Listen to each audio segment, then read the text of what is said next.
100 రోజుల పాలనపై చర్చ రాకుండా చేయాలనే ఉద్దేశంతోనే తిరుమల లడ్డు వివాదాన్ని సృష్టించారని రాప్తాడు మాజీ ఎమ్మెల్యే తోపుదుర్తి ప్రకాష్ రెడ్డి తీవ్ర స్థాయిలో ఆగ్రహం వ్యక్తం చేశారు. అనంతపురం జిల్లా వైఎస్ఆర్ కాంగ్రెస్ పార్టీ కార్యాలయంలో ఆయన మీడియాతో మాట్లాడుతూ ముఖ్యంగా చంద్రబాబు హయాంలోనే నెయ్యి ట్యాంకర్ వచ్చిందని టీటీడీలో రిజెక్ట్ అయిన శాంపిల్స్ ని వాడారని ఆయన అన్నారు. జూలైలో దీనికి సంబంధించిన రిపోర్టు వస్తే ఇప్పుడు ఎందుకు బయటపెట్టి వివాదం సృష్టిస్తున్నారో సమాధానం చెప్పాలన్నారు. వనస్పతి ఆయిల్ కలిసి ఒక రిపోర్టు వచ్చిందని అయితే దీనిని జంతువుల కొవ్వు అని ప్రచారానికి తెరలేపారని తీవ్ర స్థాయిలో ఆగ్రహం వ్యక్తం చేశారు. వెజిటబుల్ ఫ్యాట్ అని టీటీడీ ఈవో శ్యామలరావు చెప్తే యానిమల్ ఫ్యాట్ అని చంద్రబాబు అంటున్నారని ఇందులో ఏది నిజమో వారే చెప్పాలన్నారు. టీటీడీ లడ్డు ప్రాశస్త్యాన్ని దెబ్బతీసే కుట్ర చేస్తున్నారని ప్రకాష్ రెడ్డి విమర్శలు చేశారు. ఈ విషయంలో మా పార్టీ హైకోర్టుకి వెళ్లిందని ఈ వివాదాన్ని అంత తేలిగ్గా వదిలేది లేదని ప్రకాష్ రెడ్డి తెలిపారు. కూటమి ప్రభుత్వము 100 రోజుల పరిపాలన పూర్తయిన తర్వాత ప్రజలలో ఏదైతే నిరాశ నిస్పృహలు వ్యతిరేకత అసంతృప్తి బలంగా వ్యక్తమవుతున్నాయో వాటన్నిటినీ కూడా మరుగున పరిచే విధంగా మీడియాను ఉపయోగించుకొని కొత్త కథలను తెర మీదకి తీసుకొని వండివార్చేటువంటి ప్రయత్నం చేస్తూ ఉన్నారు నారా చంద్రబాబు నాయుడు గారు. మరి ఈ 100 రోజుల్లో ఆయన హామీలు ఇచ్చినటువంటి సూపర్ సిక్స్లో ప్రధానమైనటువంటి పథకాలు అనేకము అటకెక్కినాయి.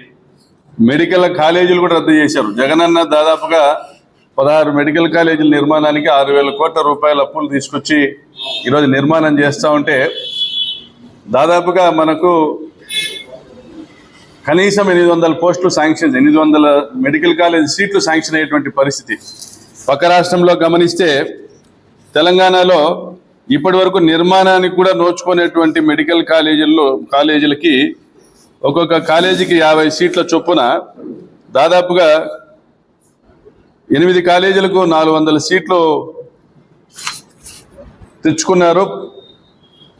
రెంటెడ్ ప్రెమిసెస్లో రెంటెడ్ బిల్డింగ్స్లో స్టార్ట్ చేశారు మెడికల్ కాలేజ్. మనము నిర్మాణం చేసుకొని కూడా దాదాపుగా పాడేరు నిర్మాణం పూర్తయింది.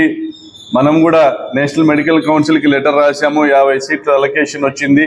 పులివెందులకు 50 సీట్ల అలొకేషన్ వచ్చిందని మాకు వద్దు ఈ అలొకేషన్ అని చంద్రబాబు నాయుడు గారు ప్రభుత్వము లేఖ రాయడంతో నేషనల్ మెడికల్ కౌన్సిల్ మరి ఏ ఇతర మెడికల్ కాలేజెస్ కూడా కొత్తగా మెడికల్ కాలేజెస్ కూడా మనకు అనుమతి ఇవ్వడం లేదు. ఈ సంవత్సరం పక్క రాష్ట్రాల్లో కొత్త మెడికల్ కాలేజెస్ కూడా అనుమతులు ఇస్తూ ఉన్నారు. కేంద్ర ప్రభుత్వం ఇచ్చేటువంటి 3.5 లక్షల రూపాయలకు మాత్రమే పరిమితం అని చెప్పినటువంటి ఈ ప్రభుత్వము వైద్యాన్ని వ్యాపారంగా మార్చి, వైద్య విద్యను వ్యాపారంగా మార్చి ఈ రాష్ట్రంలో జబ్బున పడ్డవాడి మీద చిల్లర ఏరుకునే కార్యక్రమము, వైద్య వృత్తిని ఎంచుకున్నటువంటి విద్యార్థుల భవిష్యత్తుల పైన వీళ్ళు సంపద సృష్టించే కార్యక్రమం. 6,000 కోట్ల అప్పును ఇట్టే చెల్లించేస్తాము, మాకు అదనంగా అప్పు ఇవ్వమనేసి ఆ అప్పు ఇచ్చినటువంటి ఆర్థిక సంస్థకు లేఖలు రాసేటువంటి కార్యక్రమం. ఒక విశాఖపట్నం ఉక్కు ఫ్యాక్టరీకి దాంట్లో ఒక 2 బాయిలర్లు ఇప్పటికే క్లోజ్ చేస్తే దాని గురించి మాట్లాడేటువంటి పరిస్థితి లేదు. పవన్ కళ్యాణ్ పత్తా లేడు. నారా లోకేష్ ఆయన బిజీగా ఉన్నారు. జూలై 12న చంద్రబాబు నాయుడు గారి ప్రభుత్వంలో తిరుమల తిరుపతి దేవస్థానానికి ఒక నెయ్యి ట్యాంకరు వచ్చింది ఓ సదరు సంస్థ నుంచి. దాన్ని రిజెక్ట్ చేశారు. రిజెక్ట్ చేసిన తర్వాత 17వ తేదీన NDDBకి నేషనల్ డైరీ డెవలప్మెంట్ బోర్డుకి దాని శాంపుల్ పంపించారు. అక్కడ నుంచి ఒక వారం 10 రోజులు అది టోటలీ రిజెక్టెడ్ శాంపుల్ అని వచ్చింది. అట్లా సంవత్సరానికి 15-16 ట్యాంకర్లు ఆ విధంగా ఒక టర్మ్లో 15-16 ట్యాంకర్లు ఆ విధంగా రిజెక్ట్ అవుతూ ఉంటాయి. అంటే టీటీడీలో రిజెక్ట్ అయిన శాంపుల్ని వాడరు అనేది చంద్రబాబు నాయుడు గారికి తెలుసు. ఆయన హయాంలోనూ దాదాపుగా 14-15 ట్యాంకర్లు రిజెక్ట్ అయ్యాయి. జగనన్న హయాంలో కూడా 17-18 ట్యాంకులు రిజెక్ట్ అయ్యాయి. మరి జూలై 17 జరిగితే మరి ఇంతవరకు నిద్రపోతా ఉన్నారా చంద్రబాబు నాయుడు గారు? ఈరోజు 100 రోజుల పరిపాలన పైన చర్చ లేవనెత్తేటువంటి పరిస్థితి ఉండడం వల్ల ఈ రాష్ట్రానికి ఆయన తీసుకొచ్చింది ఏం లేదు, ఆయన చెప్పుకొచ్చిన వాటిలో తీర్చింది ఏం లేదు. కాబట్టి ఈరోజు అక్కడ ఒక వెజిటబుల్ ఫ్యాట్ అంటే వనస్పతి కూడా మిక్స్ అయ్యి ఉంది అనేటువంటి ఒక అభిప్రాయాన్ని సంబంధించినటువంటి అధికారి వ్యక్తం చేస్తే దాన్ని తీసుకొని ఇది జంతువులకు సంబంధించినటువంటి ఎనిమల్ ఫ్యాట్, జంతువుల కొవ్వు అందులో మిక్స్ చేసి ఆ నెయ్యిని టీటీడీకి సప్లై చేయడం జరుగుతుందని ఒక డైరీ మీద ఆరోపణలు చేశారు. తమిళనాడుకు సంబంధించిన డైరీ మీద ఆరోపణలు చేశారు. సో దీన్ని రాజకీయం చేస్తూ జగన్మోహన్ రెడ్డి గారి హయాంలో టీటీడీలో లడ్డూ తయారీకి ఉపయోగించే నెయ్యిలో జంతువుల కొవ్వు ఉంది, ఎనిమల్ ఫ్యాట్ ఉంది అనేటువంటి ప్రచారానికి తెరలేపారు. అంటే ముఖ్యమంత్రిగా ఉన్నది తానే, దాన్ని విచారణకు ఆదేశించాల్సింది కూడా తానే.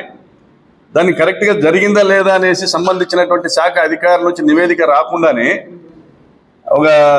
అక్కడ ఈవో మాత్రము అది వెజిటబుల్ ఫ్యాట్ అంటాడు, ఈయన పార్టీకి సంబంధించిన వాళ్ళు మాత్రము దాన్ని ఎనిమల్ ఫ్యాట్ అంటారు. అంటే తిరుపతి లడ్డు యొక్క ప్రాశస్తాన్ని కూడా తగ్గించేటువంటి కార్యక్రమం. ఈరోజు ముల్లో కాలనీ వెళ్ళేటువంటి ఆ వెంకటేశ్వర స్వామి యొక్క ఆయన యొక్క విశిష్టతను కూడా, ఆ పవిత్రతను కూడా తగ్గించేటువంటి కార్యక్రమం. అంటే ఎంత స్థాయికి దిగజారుతా ఉన్నారు రాజకీయంలో, జగన్మోహన్ రెడ్డి గారిని ఎదుర్కొనలేక ఎంత స్థాయికి దిగజారుతా ఉన్నారు అనేటువంటి పరిస్థితి గమనించాలా. వైఎస్ఆర్ కాంగ్రెస్ పార్టీ హైకోర్టులో అప్పీల్ చేయడం జరిగింది, పిల్ వేయడం జరిగింది. దీనిపైన నిష్పక్షపాతంగా సిబిఐ విచారణ జరగాల లేదా సిట్టింగ్ జడ్జితో విచారణ జరిపించాలనేసి ప్రజలందరూ కూడా గమనించాలని కోరుతా ఉన్నాం.